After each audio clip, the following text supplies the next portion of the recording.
paz do Senhor, abra comigo a sua Bíblia, Deuteronômio capítulo 8, livro de Deuteronômio capítulo 8, aleluia, exaltado é o nome do Senhor, gratidão a Deus por este privilégio e oportunidade de poder compartilhar a palavra do Senhor nesta noite, gratidão ao meu pastor pela confiança e a oportunidade de estarmos aqui nesta noite. Diz assim o texto, capítulo 8, versículos 1, 2 e depois o versículo de número 17.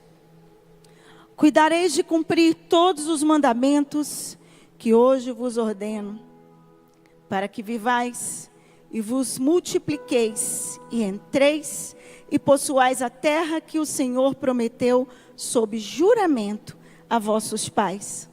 Recordaste-ás de todo o caminho pelo qual o Senhor teu Deus te guiou no deserto esses 40 anos, para te humilhar, para te provar, para saber o que estava no teu coração, se guardarias ou não os seus mandamentos. Verso 17.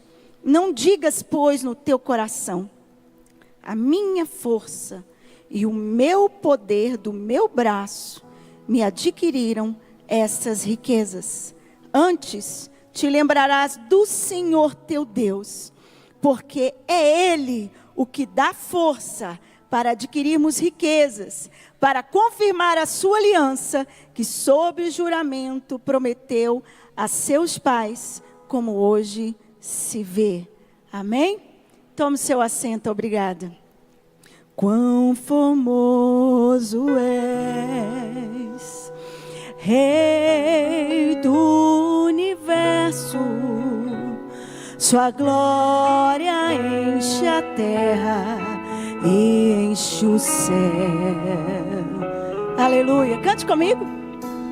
Sua glória enche a terra, sua glória enche os céus, sua glória enche minha vida, Senhor. Mais uma vez esse refrão. Quão formoso és, Rei do universo, sua glória enche a terra e enche os céus.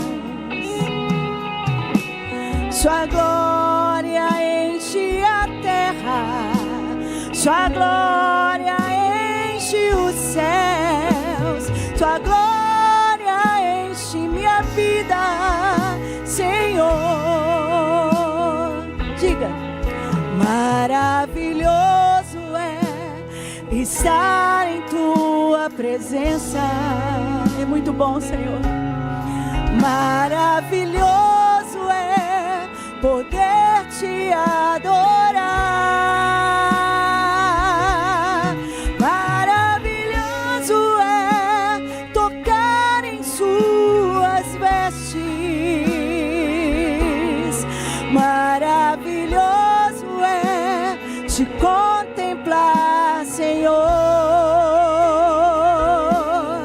Maravilhoso é estar em tua presença. Está feliz de estar aqui?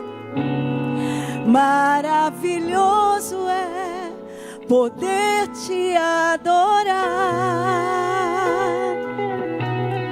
Maravilhoso é tocar em suas vestes.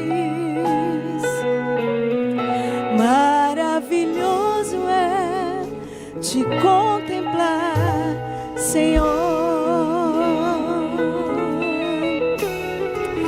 Desde o momento que aqui chegamos esta noite, nós tivemos oportunidade de falar com Deus a sós, em oração. E já fomos conduzidos em seguida por uma oração inicial nesse culto, que foi uma oração de gratidão. A oração que iniciou o culto desta noite foi uma oração de agradecimento. E eu fiquei atenta às palavras ditas na oração, porque é exatamente isso que o Espírito Santo de Deus falou comigo nesses dias, enquanto meditava nesta palavra, ser grata pelo que Deus tem feito na minha vida, especialmente nesse ano que se finda. Gratidão. E aí, quando a gente pensa nessa gratidão e o processo de todo o ano, foram tantas lutas, tantos desafios, não é? Enquanto eu orava agradecendo, eu comecei a lembrar das lutas e dos desafios. Aí a orquestra canta: lutemos todos contra o mal e vamos a Jesus seguir. Ele é o nosso general e Ele nos guarda a glória do porvir. Ah, irmãos, que culto glorioso, maravilhoso. Quando a gente já começa entendendo o que Deus quer de nós nesta noite. O outro hino da harpa que a orquestra tocou falava sobre a nossa maior expectativa diante de todas as vitórias que temos. De nada adianta nenhuma nossa luta se nós não tivermos a expectativa de estar na linda pátria. Nós cantamos: da linda pátria estou bem longe, cansado estou. Eu tenho de Jesus saudade, ó, quando é que eu vou? Você tem essa expectativa nesse final de ano? De que Jesus possa voltar aqui agora e nós estaremos com Ele para sempre. Aleluia! E aí, a gente pensa, né? Aqui tem tanta coisa bonita que esse hino fala, passarinhos, belas flores. Mas enquanto a gente está aqui, a Bíblia fala que a gente continua em luta. Aí a orquestra toca: te adorar é o que sustenta-me de pé, eu não vou perder a guerra. Deus está falando, gente, desde a hora que o culto começou. Você prestou atenção em uma frase que o nosso pastor disse quando ele fez a oração após a leitura bíblica? Ele disse assim na oração: se nós chegamos até aqui, é por causa da tua misericórdia. Ah, que Deus lindo! O culto vem sendo tecido pelo Espírito Santo, coisa a coisa. Aí o pastor Edson veio dar a palavra de oferta, ele não fala nem um versículo que diz respeito à oferta. Ele traz a gratidão e a sequência do que Deus está falando desde a hora que começou. Até aqui nos ajudou o Senhor. Você chegou aqui porque Deus te ajudou. Nós estamos aqui porque Deus nos ajudou. Aí o ministério de louvor canta: só tu és santo. Ele é digno de santidade, de louvor, de adoração. Todas as nações da terra aclamam a Ele. Aclama ao Senhor toda a terra e cantemos. Aí fecha com um louvor que me permite dar sequência através da mensagem, porque o refrão do hino diz assim: que Ele é aquele que faz com que o fio que se rompeu seja religado pelo sangue. Ele é aquele que faz com que o fio que se rompeu seja religado pelo sangue. Quando o Senhor falou comigo nessa palavra, tem uns 15 dias, e eu fui ler especificamente esse versículo 17. Não digas, pois, no teu coração: a minha força e o poder do meu braço me adquiriram estas riquezas. Eu estava num dia orando a respeito de tantas coisas na minha vida, fazendo mesmo um balanço do que eu precisava melhorar diante do Senhor. E ao abrir a minha Bíblia, eu abri nesse versículo.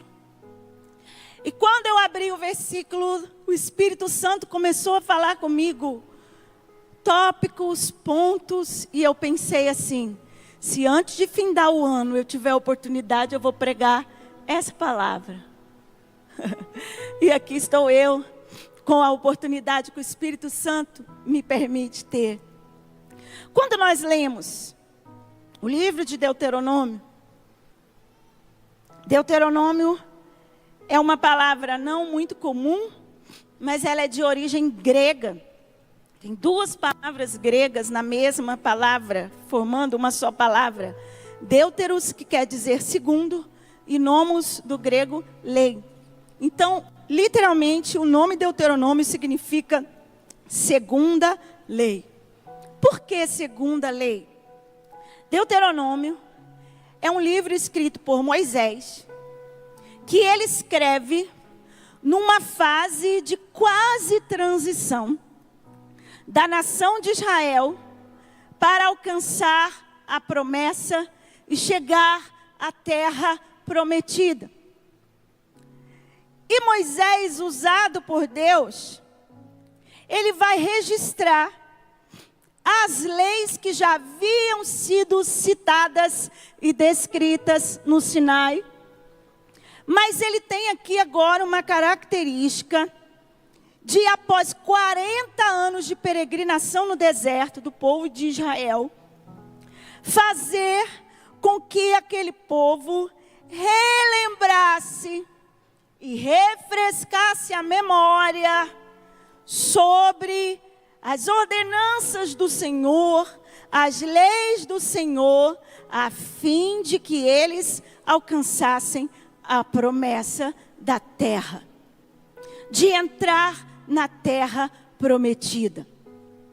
O povo estava literalmente, historicamente falando, na fronteira da terra prometida. Estava assim a um passo da bênção que o Senhor lhes havia prometido. E Moisés então, agora que o tempo da sua partida já estava chegando, Deus dá a ele orientações. Olha, lembra o povo, pode olhar a terra de longe, você não vai entrar lá não. Mas antes da sua partida, relembra o povo. E essa memória que Moisés traz, ele traz um resumo das admoestações e exortações que tornam Deuteronômio, então, um livro como que a gente poderia identificar um grande sermão exortativo de Deus para o seu povo. Então, Moisés, no livro de Deuteronômio, ele exorta o povo a recordar o amor de Jeová por eles. Deus os amava e muitas vezes passava pelo esquecimento da nação. Ele traz à memória do povo esse amor de Jeová por eles enquanto eles caminhavam no deserto, para que eles pudessem então, relembrando o amor de Deus, eles se mantivessem seguros, firmes e confiantes para dar continuidade à caminhada. Eles iriam entrar e alcançar a terra da promessa, mas para que eles tivessem êxito no novo lugar e alcançassem, eles precisavam recordar, relembrar, rememorar tudo o que Deus havia feito por eles, para que eles pudessem continuar. E Moisés então os admoesta a observar a lei, para que pudessem prosperar. Recorda-os que em muitos momentos da caminhada eles foram apóstatas, negaram a fé, negaram a Deus, fugiram da vontade de Deus. E Moisés queria que eles recordassem de tudo isso, porque haviam sido rebeldes em muitos momentos. E ele os adverte das consequências caso eles permanecessem em desobediência para o futuro deles. E nesse contexto, então, 3 palavras são destaque no livro de Deuteronômio. Diga comigo: recordar. De novo, recordar, obedecer, cuidar. Vamos bem forte. 1, 2, 3. Recordar, obedecer, cuidar. Recordar, nos primeiros capítulos do livro, Moisés traz a eles a memória de que as jornadas de Israel, elas foram tão intensas, tão duras, mas eles precisavam recordar de todo o processo dessa caminhada. Deus cuidando deles, Deus provando a eles, Deus permitindo falta de alimento, Deus mandando o alimento, Deus trazendo a eles um maná, uma comida que eles nunca haviam experimentado. E foi algo específico só para aquele período. E aí então, Moisés, ele tem alguns propósitos nos primeiros capítulos de Deuteronômio. E um desses propósitos era exatamente mostrar que Deus tinha um plano ao conduzir Israel pelo deserto. E esse plano era para que ele pudesse perceber como estava o coração do povo. Se era um coração obediente, se era um coração que estava sempre se lembrando e recordando de tudo que Deus fez, e se era um coração cuidadoso. Nesse contexto, Moisés segue a partir do capítulo de número 5, mostrando os mandamentos, falando a respeito dos falsos profetas, mostra leis cerimoniais, mas em um momento, ele mostra que Deus iria requerer de Israel um comportamento diferenciado, que está registrado no capítulo 10, verso 12, que diz assim: agora, pois, ó Israel, que é que o Senhor requer de ti? Não é que temas o Senhor teu Deus, e andes em todos os seus caminhos e o ames, e sirva o Senhor teu Deus de todo o teu coração e de toda a tua alma. Ele traz então o povo a um momento de obediência, aquilo tudo que o Senhor havia ensinado. E por fim então, Moisés, nos últimos capítulos de Deuteronômio, a partir do versículo 28, ele vai começar a fazer um paralelo entre bênção e maldição. Se fizer isso, bênção. Se fizer aquilo, maldição. Se fizer isso, bênção. Se fizer aquilo, maldição. Até então, Israel estava acostumado a ouvir falar de um pacto que nós poderíamos chamar de pacto incondicional, que era a aliança que Deus tinha feito com Abraão. E o texto bíblico diz, a partir do versículo que nós lemos, o versículo 2, que essa aliança que ele havia feito com Abraão foi um juramento, no versículo 2 do capítulo 8, que o Senhor fez a Abraão. Juramento que ele não iria quebrar. A promessa foi feita a Abraão, de que ele seria pai de nações, que os filhos dele, a descendência dele prosperaria. Havia um pacto incondicional com Abraão. Mas quando ele vai tratar com a descendência do Abraão, ele põe condição. Já não é mais um pacto incondicional.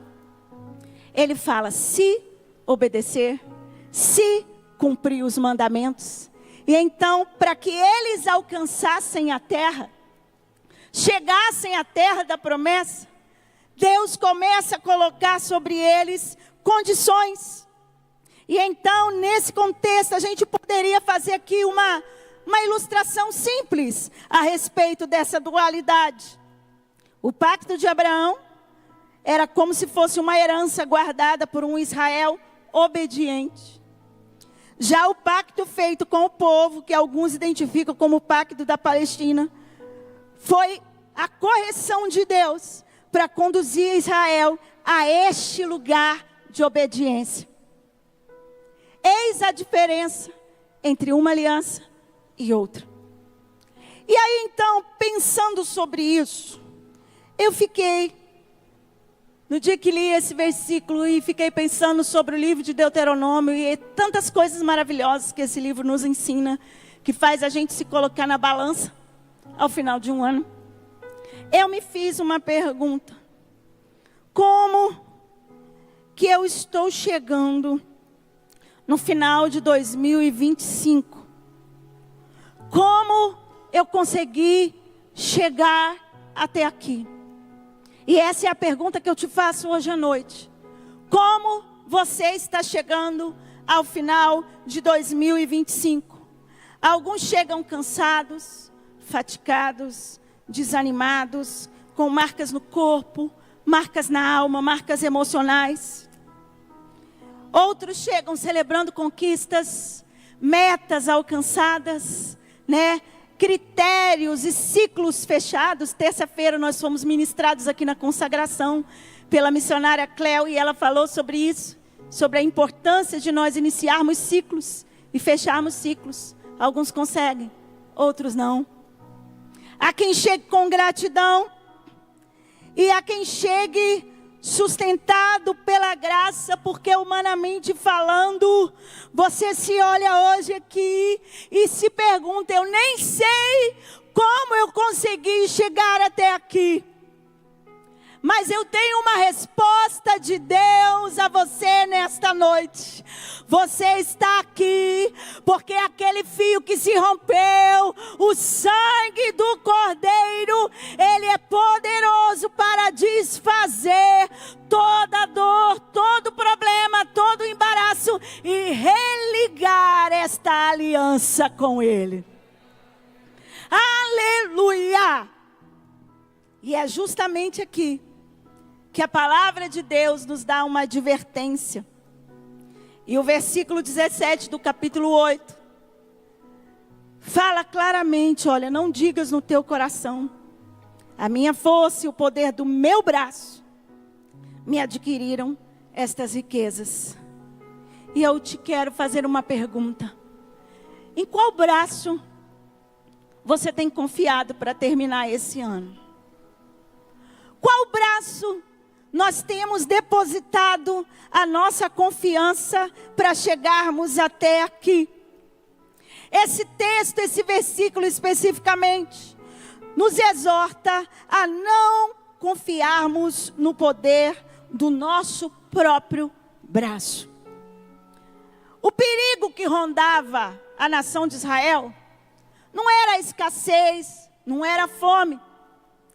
Mas a maior preocupação de Moisés, quando dá a eles esse conselho de serem obedientes, ele fala assim, olha: guarda-te, no versículo 11, de não te esquecer do Senhor teu Deus, não cumprindo os seus mandamentos, os seus juízos, os seus estatutos que hoje te ordeno, para não suceder que, depois de teres comido e estiveste farto, depois de haveres edificado boas casas e morando nelas, depois de se multiplicarem os teus gados, os teus rebanhos, e se aumentar a tua prata e o teu ouro, e ser abundante tudo quanto tens, e eleve o teu coração, e te esqueceres do Senhor teu Deus. A preocupação de Moisés era essa. Não era se o povo ia ter comida ou se não ia ter comida. Mas o problema e o que preocupava ele era exatamente a riqueza e a fartura. A tendência humana é quando nós estamos desfrutando de muita coisa boa, quando estamos mergulhando em fartura, a gente desfruta tanto da promessa que se esquece de quem fez a promessa. A gente desfruta tanto das bênçãos que se esquece de quem deu a bênção. E então aqui o perigo não era a escassez, mas o esquecimento de Deus em tempo de fartura. Deus nos diz esta noite, antes que esse ano termine, não te esqueça daquele que te deu todas as coisas neste ano. Você já agradeceu pela comida que você comeu hoje?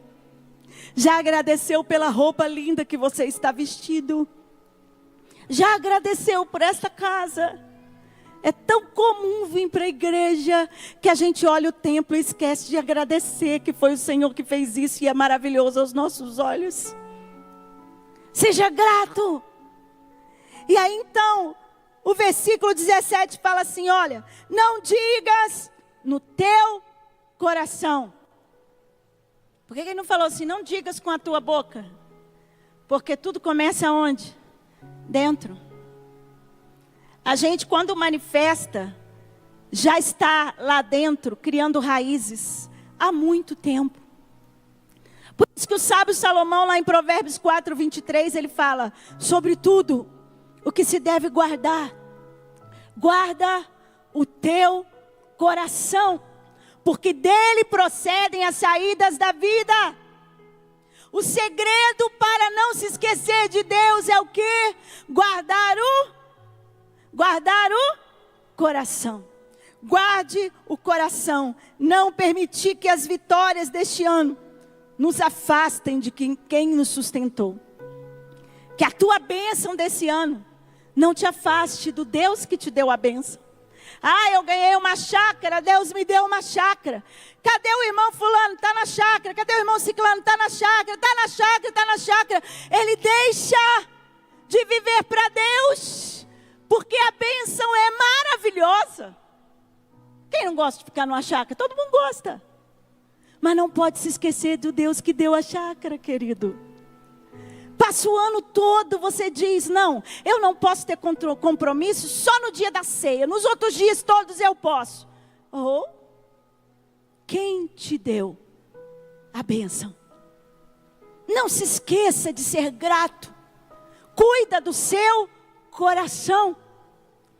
A segunda parte do versículo diz, a minha força e o poder do meu braço. Braço significa força, ação, capacidade, poder de realização. Força quer dizer vigor físico, habilidade, inteligência, estratégia. Paulo estava preocupado que a nação de Israel colocasse em si mesmo o mérito da bênção. Ah, eu trabalhei. Não, você não tem noção não. Trabalhei dia e noite para alcançar essa bênção.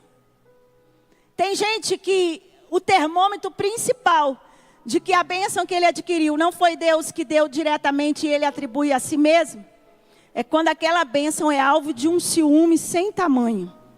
E sempre a justificativa é, não, eu trabalhei demais para conquistar isso. Trabalhei demais para ter isso. Eu me lembro quando eu era criança, que eu ia com a minha avó fazer visitas após o ciclo de oração. E a gente chegava na casa de algumas irmãs, especialmente aquelas que tinham acabado de adquirir sua casa própria. E ela ia fazer a visita para abençoar a casa. Na porta da casa, aqui em Goiânia eu nunca vi isso não, graças a Deus. Mas no Rio tem muito disso ainda, os cariocas vão concordar comigo. Na porta da casa, tinha um monte de chinelinho de crochê. Que as visitas tinham que tirar o sapato sujo e calçar o chinelinho. Porque aquela casa era nova. Tinha acabado de comprar e não podia sujar. Parece uma coisa tão sem sentido. Mas você sabia que a gente faz isso com Jesus?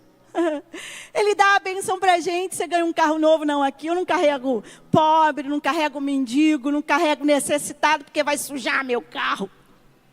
Né?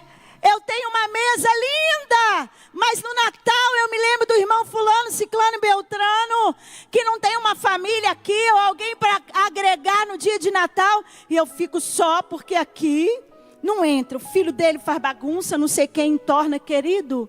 Quem foi que deu a bênção? Não troque a bênção de Deus pela sua força, o seu braço. Sempre com a justificativa, fui eu que fiz, fui eu que organizei, fui eu que fiz. E a última parte do versículo diz assim, me adquiriram essas riquezas. Com certeza o nosso trabalho é legítimo. E nós temos autonomia espiritual para decidir o que a gente faz com a bênção. Deus não nega o esforço humano. E Ele ordena que nós trabalhemos. Mas Ele não divide a sua glória com ninguém. Deus não divide a sua glória com ninguém. Provérbios 10, 22 nos lembra disso. O que é que nos enriquece, gente? O que é que nos enriquece? A bênção do Senhor é o que enriquece e não acrescenta dores. Quem tem a bênção de Deus na vida entende que a riqueza que você tem é porque a bênção do Senhor te alcançou, a graça do Senhor te alcançou, a misericórdia do Senhor te alcançou. Tiago 1,17 nos lembra: toda boa dádiva e todo dom perfeito vem de onde? Do alto, descendo do Pai das luzes, em quem não há mudança, nem sombra de variação. Tudo que nós temos vem dele. E a nação de Israel, Moisés tinha preocupação de que eles não soubessem ser gratos. E aí então, quando a gente olha isso, às vezes a gente fica se achando muita coisa, confiando no nosso próprio braço. Vamos pensar aqui comigo, o braço humano, ele se cansa, né? O braço humano falha, o braço humano envelhece, gente, as mulheres que o digam, né? Ai de nós se não levantar os pezinhos, se o braço humano não fica velho e mole, né? O braço humano envelhece, se cansa. Recentemente eu fiz uma mudancinha de endereço. Jesus, você carrega uma caixa aqui, outra ali, daqui a pouco o braço está o quê? Cansado. O nosso braço se cansa, o nosso braço é limitado. Salmo 33,16 diz assim: não há rei que se salve com a força do seu exército, nem o homem valente se livra pela sua grande força. Nenhuma força humana é suficiente na minha vida, especialmente para que eu alcance a salvação em Cristo Jesus. Nenhuma força humana. Aí quando eu faço um paralelo com a força de Deus, eu percebo que o meu braço ele é limitado, o braço de Deus é sem limite, ilimitado. A Bíblia fala que ele não se cansa, ele não se fadiga. Mesmo que eu esteja fraco, ele me faz forte. O meu braço ele é orgulhoso, eu fiz, eu realizei. A minha palavra diz, a palavra de Deus diz que o braço do Senhor ele é santo. E onde ele se estende, a sua santidade se manifesta. O meu braço, o nosso braço, ele é dependente.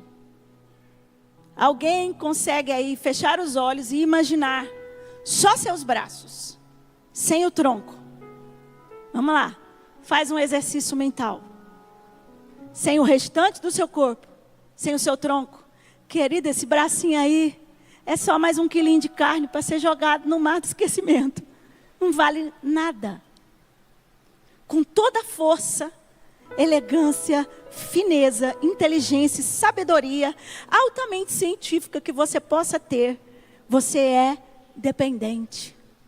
Nós somos dependentes. Não, 2026 eu vou fazer, eu vou acontecer, não. A nossa dependência está nele. Sabe por quê? Diferente de nós que somos dependentes, ele é soberano. Não depende de nada, não depende de ninguém. E ele sabe de todas as coisas. Ah, como é maravilhoso pensar sobre isso. E aí então, a gente se pergunta, mas e o próximo ano? Estou com medo. O que vai ser? E se eu não der conta? Olha, eu quero te lembrar de um texto de Ezequiel.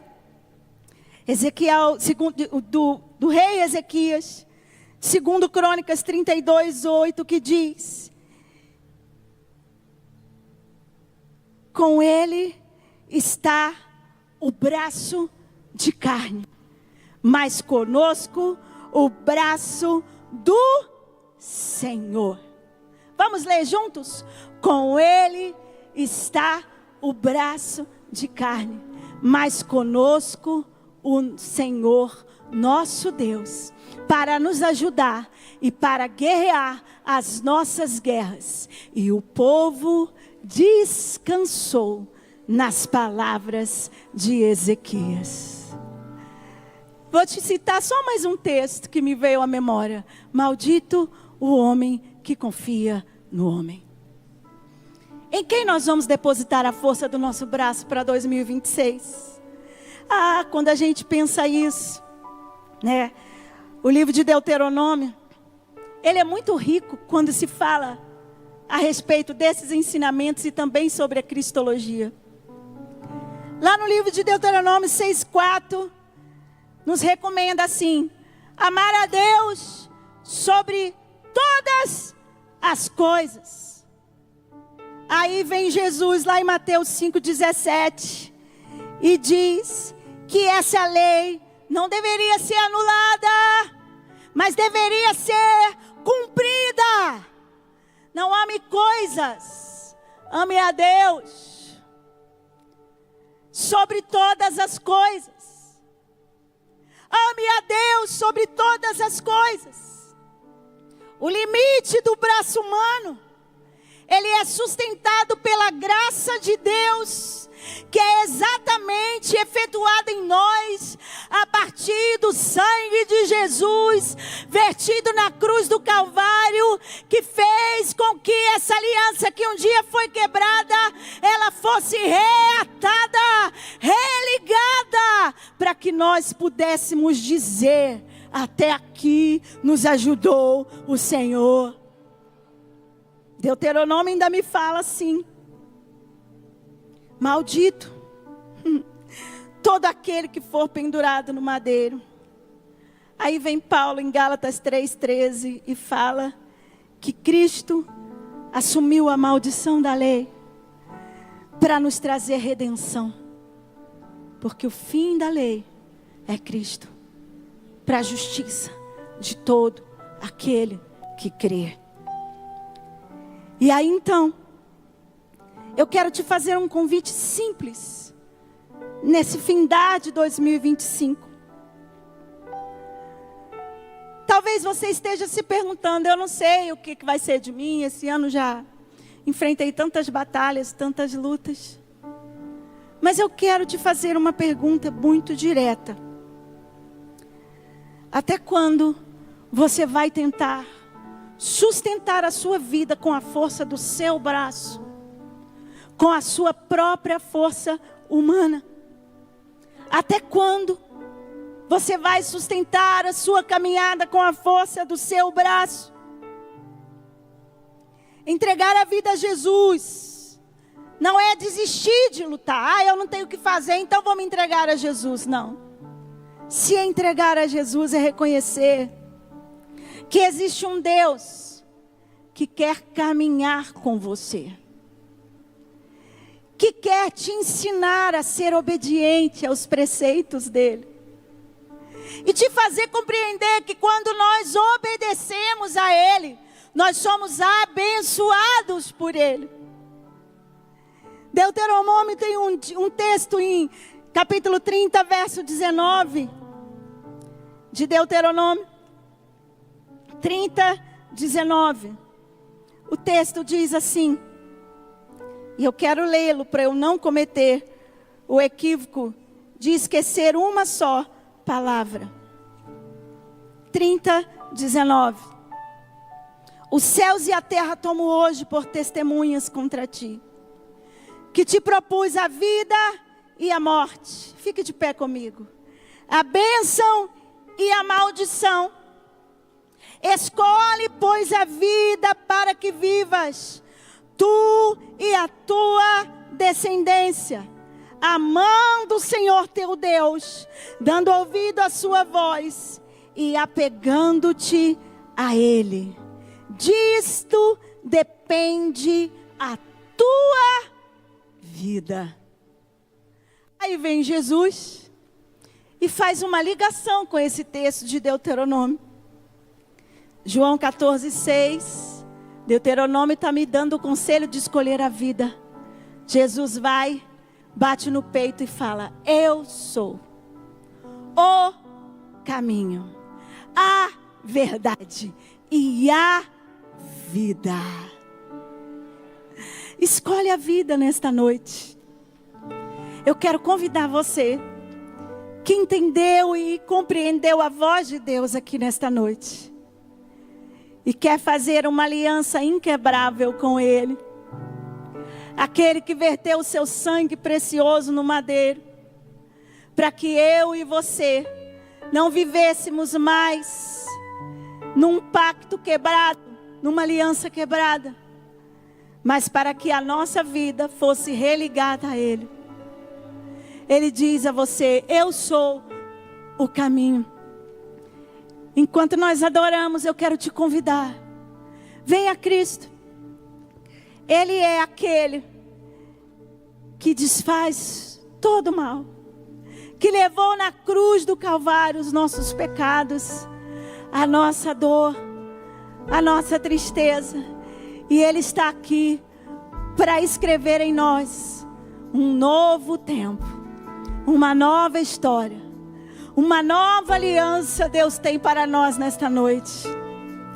Aquele fio que foi quebrado, aquele fio que foi rompido, Jesus está aqui hoje para religar na sua vida.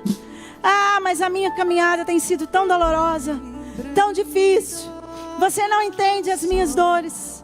Jesus está aqui, Ele quer religar com você. Venha até o altar. Jesus tem vida nova para você. Ele te diz nesta noite: eu sou o caminho, a verdade e a vida.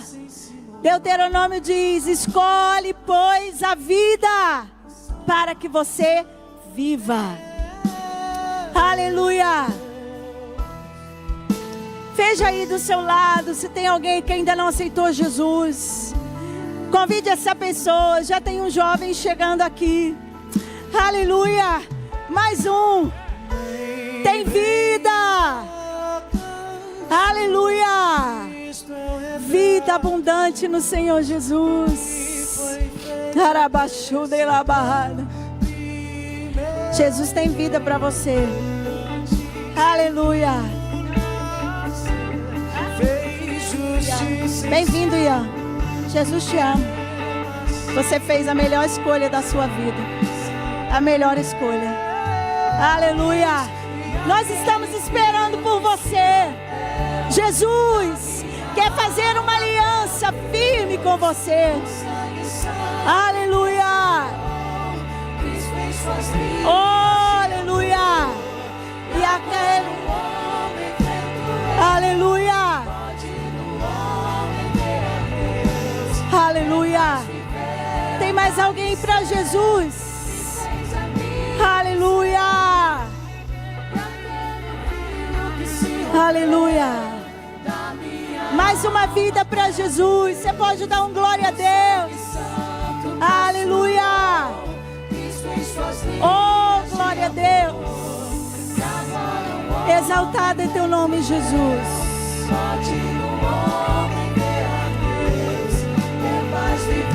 Tem mais alguém para o Senhor Jesus nessa noite? Levante a sua mão até o altar. Vamos orar por esses dois rapazes que estão aqui. Aleluia. Vocês que vieram aqui à frente, olha para mim, vocês dois. Como é o nome dele? Hã? Ian. Dois Ians. Jesus deu hoje para nós. O Ian e o Ian. Você pode dar bem-vindo para os Ians? Aplauda ao Senhor Jesus. Tem um aqui super feliz, ó. Agradecendo os aplausos. Repita comigo vocês dois. Senhor Jesus, eu reconheço diante de Ti que sou pecador e não mereço a Tua misericórdia e a Tua graça. Mas através do sangue de Jesus, que foi vertido na cruz do Calvário, o Senhor me permite renovar uma aliança que um dia foi quebrada. Eu me arrependo e entrego a minha vida diante do Senhor, em nome de Jesus. Pai, em nome de Jesus, eu quero colocar diante de Ti, junto com a igreja do Senhor em concordância, nós colocamos diante do Senhor a vida do Ian. A vida do Ian, Senhor. São dois rapazes preciosos para o Senhor. Pai, escreve o nome deles no livro da vida. Que a partir de hoje, Pai, haja um novo tempo, uma nova história. Abençoa, Senhor, esta senhora, Pai, que está também confessando o Senhor Jesus como Senhor da sua vida. Que a bênção do Senhor a alcance, que a graça do Senhor a alcance. Deus, nós somos gratos pela grande festa desta noite, porque a Tua palavra diz que quando um se arrepende, há festa no céu. E nós celebramos o Senhor por essa grande festa. Aleluia. Pode aplaudir ao Senhor. Da minha alma até a Deus, o sangue santo.